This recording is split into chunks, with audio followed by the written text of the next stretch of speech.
부부가 결혼 10주년 기념 여행을 떠나던 그날. 가자. 이거 왜 안 되지? 왜? 안전벨트가 고장 났나 봐.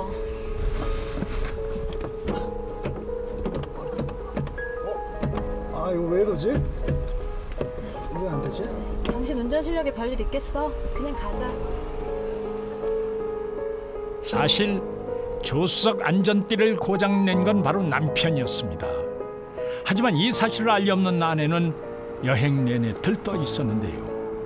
남편은 그런 아내의 눈치를 살피며 호시탐탐 기회를 노렸습니다.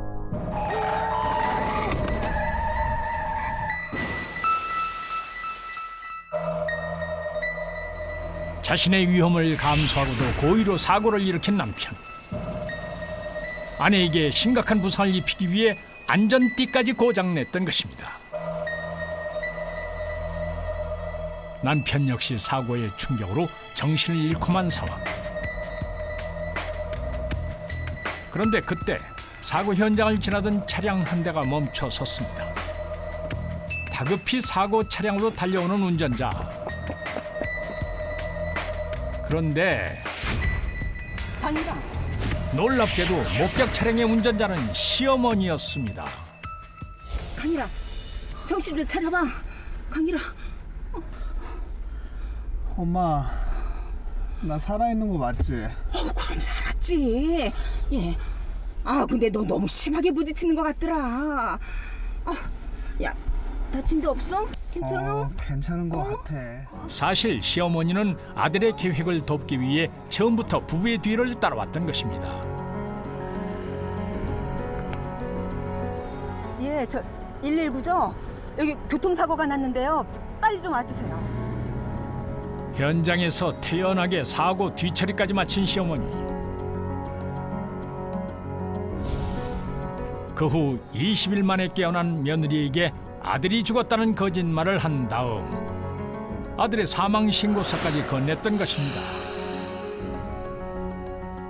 그렇다면 며느리는 시어머니와 남편의 감쪽 같은 사기극을 어떻게 눈치챌 수 있었던 걸까? 남편의 유품을 정리하다가 남편 앞으로 들어뒀던 보험 증권을 발견을 하게 됩니다. 9년 전에 실적 때문에 고민하던 보험 설계사 친구의 부탁으로 6개월 후 해지하는 조건으로 들어뒀던 보험이었는데요. 하지만 아내는 보험 하나 정도는 있어야겠다는 생각에 남편 모르게 보험을 계속 유지를 해뒀었어요. 거기다 종신보험금이 무려 3억 원이나 나오는 것이었는데요. 아내는 남편이 남긴 마지막 선물이라고 여기면서 이 보험금으로 작은 가게라도 하나 차릴 생각이었다고 합니다. 그리고 아내는 시어머니에게 받은 남편의 사망 신고서를 가지고 종신보험금을 신청을 했는데 놀랍게도 이 보험으로 인해서 대단한 진실이 밝혀지게 됩니다. 상은 씨를 찾아왔던 의문의 남자는 바로 보험조사관이었습니다. 한강일 씨 종신보험금을 받으실 수 없습니다. 네? 아니 왜요? 이 사망 신고서는 위조된 겁니다. 뭐라고요? 그럴 리가요. 저희 시어머니께서 직접 신고하신 거예요. 이런 거 위조하면 공문서 위조죄라는 거 모르셨어요? 아내는 가짜 사망 신고서 때문에 보험금 지급이 거부된 것은 물론이고 졸지에 보험 사기범으로까지 몰리게 됐던 것인데요. 상은 씨는 그 길로 주민센터를 찾아가 남편의 생사 여부를 확인했습니다. 역시나 남편은 사망 신고가 된 적이 없었습니다. 대체 왜 사망 신고서를 위조하면서까지 이런 일을 꾸몄던 걸까? 당신 왜 나한테 죽었다고 숨기고 사망 신고서까지 줬어? 왜 그랬어? 이렇게까지 한 이유가 뭐야? 그게 여보, 그러니까 어머니, 우리 현빈이 왔어요. 바로 그때 들려온 어떤 여자의 목소리.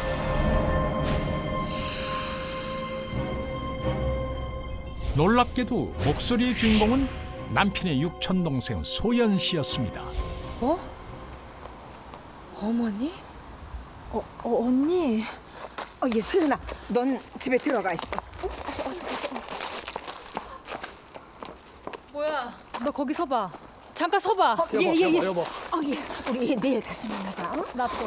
어머니 잠깐. 앞을 막아서는 시어머니와 남편을 밀어내고 기어이 집까지 쫓아 들어가는 사은 씨. 거기서. 그런데 집안에 들어서는 순간 또 한 번 충격에 휩싸입니다. 남편과 육촌 동생의 다정한 사진, 집안 곳곳에 널려있는 아기 용품들.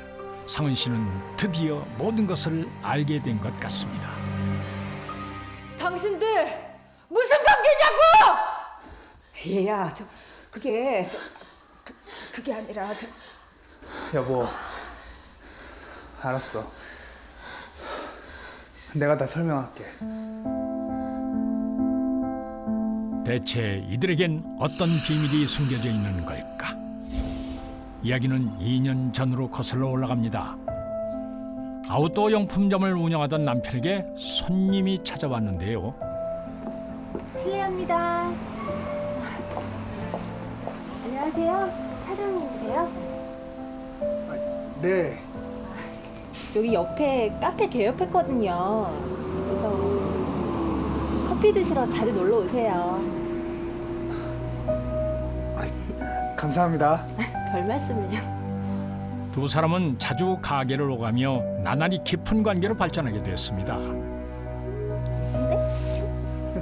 확실히 밝으니까 낫다. 그치. 오빠 안목 있다니까. 그러던 어느 날 강일 씨는 소연 씨를 데리고 어머니를 찾았습니다. 두 사람 사이에 아이가 생겼기 때문인데요. 얘가 내 손자란 말이지? 10년간 그토록 기다려왔던 손자. 어머니는 불륜을 저지른 아들에 대한 실망감보다 손자가 생겼다는 기쁨이 훨씬 더 컸던 것입니다. 그런데 잠시 후 어머니 명숙 씨가 놀라운 제안을 합니다.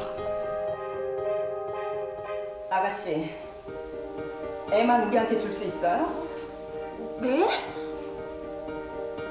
아, 엄마 그게 무슨 소리야? 이놈아, 네 처가 이혼해 줄 것 같아? 걔 절대 이혼 안 해준다. 어머니, 안 돼요. 애는 무슨 일이 있더라도 제가 꼭 키울 거예요. 저 혼자서라도 키우겠습니다.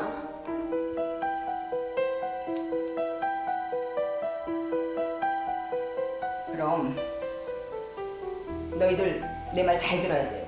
지금부터 내가 시키는 대로 해야 돼. 알았어? 남편은 아내가 평소 가정을 굉장히 중요하게 생각을 해왔고 이혼에 대해서도 매우 부정적인 인식을 가지고 있었기 때문에 절대로 이혼을 안 해줄 거라고 확신을 하고 있었어요. 결국 남편은 어머니와 함께 아주 무서운 계획을 꾸미게 됩니다. 고의적으로 교통사고를 일으키는 거였어요. 남편이 죽었다고 거짓말을 한 후에 아내를 완벽히 속이기 위해 사망신고서까지 위조를 했거든요. 남편은 이렇게 아내를 기만을 했던 것이죠. 그런데 남편의 만행은 여기서 끝이 아니었어요. 아내를 또다시 큰 충격에 빠뜨리게 합니다. 그러니까 딴 살림 차리려고 이딴 짓까지 한 거야?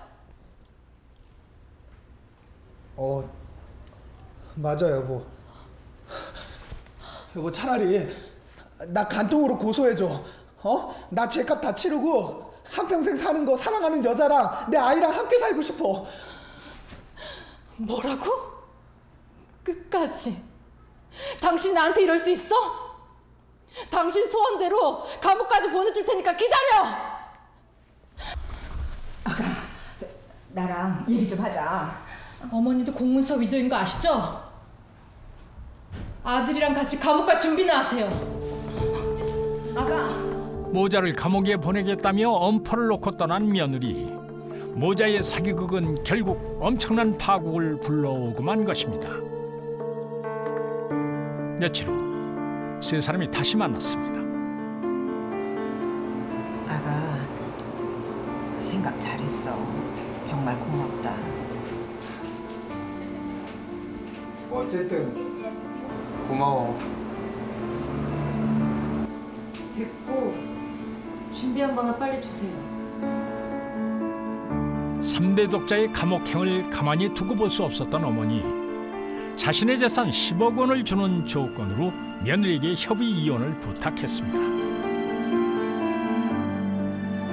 간통죄 고소는 분이 풀릴 것 같지 않았던 며느리는 10억 원을 받고 깨끗이 끝내기로 했습니다. 정직은 최선의 방책이라고 합니다. 남편과 시어머니가 처음부터 바라는 걸 정직하게 말했더라면 이 같은 최악의 결말을 맞지 않았을지도 모릅니다.